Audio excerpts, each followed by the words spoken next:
ICC ভারতের স্বার্থের কাছে জিম্মি, তাই নতুন আইসিসি গঠন করা দরকার। হ্যাঁ, এমনটাই হুঁশিয়ারি দিয়ে বললেন পাকিস্তানের প্রতিরক্ষামন্ত্রী খাজা আসিফ। ক্রিকেট ভদ্রলোকের খেলা, এই কথাটাও মনে করিয়ে দিয়ে পাকিস্তানের প্রতিরক্ষামন্ত্রী বলেন, আইসিসি ভারতের কাছে জিম্মি। ক্রিকেটের স্বাধীনতা ধরে রাখতে নতুন একটি আন্তর্জাতিক ক্রিকেট সংস্থা প্রয়োজন। মঙ্গলবার সামাজিক যোগাযোগ মাধ্যম এক্সে দেওয়া এক বার্তায় খাজা আসিফ লিখেছেন, ক্রিকেটের ভদ্রতার ঐতিহ্য টিকিয়ে রাখতে হলে একটি নতুন আন্তর্জাতিক ক্রিকেট কাউন্সিল প্রয়োজন। দক্ষিণ এশিয়ায় আইসিসি এখন ভারতের রাজনৈতিক স্বার্থের কাছে বিক্রি হয়ে গেছে। পাকিস্তানের প্রতিরক্ষামন্ত্রী যে সাহসী সিদ্ধান্ত নিয়েছে, সেটা মূলত ফুটবলের ফ্লোরেন্তিনো পেরেজের মতো উদাহরণ। তো দর্শক, আমরা সবাই জানি বার্সেলোনার প্রেসিডেন্ট ফ্লোরেন্তিনো পেরেজ। উয়েফা হুমকি অপেক্ষা করে তিনি সুপার লিগের ঘোষণা করেছিলেন। শেষ পর্যন্ত উয়েফাই বাধ্য হয়েছিল চ্যাম্পিয়ন্স লিগ বদলে ফেলতে। ঠিক এমনটাই যদি বাংলাদেশ এবং পাকিস্তান এবং কিছু সহযোগী দেশ মিলে নতুন একটি ক্রিকেট সংস্থা তৈরি করে, তাহলে আইসিসি বাধ্য হবে ভারতের প্রভাব থেকে নিজেদেরকে সরিয়ে নিতে। উল্লেখ্য, জম্মু কাশ্মীরের হামলায় গত বছর মুখোমুখি অবস্থানে দাঁড়িয়ে গিয়েছিল চিরপ্রতিদ্বন্দ্বী দুই দেশ ভারত পাকিস্তান। এমনকি উভয় পক্ষ সামরিক সংঘাতও জড়িয়ে পড়েছিল।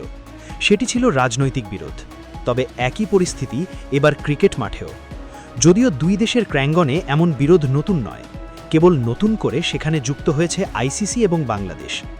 বিশ্ব ক্রিকেটের অভিভাবক সংস্থা হলেও ভারতের পক্ষে সিদ্ধান্ত গ্রহণের অভিযোগ আইসিসির বিরুদ্ধে সব সময় থেকে যায়। তাই তো সব কিছু বিবেচনা করে এবার বিদ্রোহী সংস্থা খোলার হুঁশিয়ারি দিয়েছেন পাকিস্তানের প্রতিরক্ষামন্ত্রী।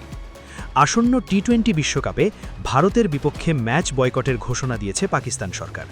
তবে এরপর আইসিসি পাকিস্তানকে শাস্তির হুমকি দেখিয়ে এবং বিশাল অঙ্ক জরিমানা করার হুমকি দেখিয়ে সিদ্ধান্ত পুনর্বিচার করতে বলা হয়েছে পাকিস্তানকে।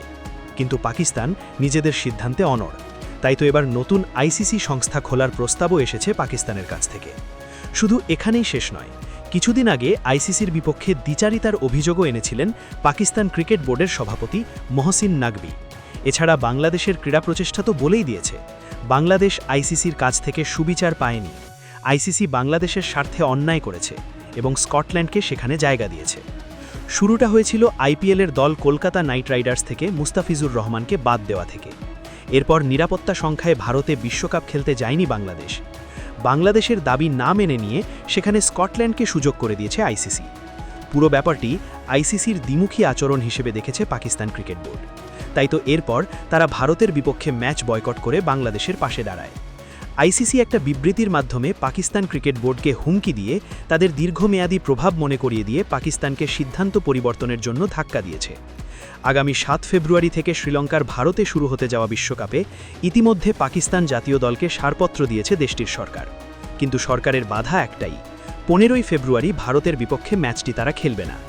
বিশেষজ্ঞদের মতে আন্তর্জাতিক ক্রিকেট কাউন্সিল ভারতের বাণিজ্যিক প্রভাবের কারণেই আইসিসির সিদ্ধান্ত মূলত ভারতের সিদ্ধান্ত হয়ে গেছে। ক্রিকেটের মোটা রাজস্বের সবচেয়ে বড় অংশই ভারত থেকে আসে, তাই ভারতই আইসিসি চালায় এবং আইসিসি ভারতের কাছে বিক্রি হয়ে গেছে। বর্তমানে আইসিসির যে চেয়ারম্যান জয় শাহ, তিনিও ভারতের স্বরাষ্ট্রমন্ত্রী অমিত শাহের ছেলে।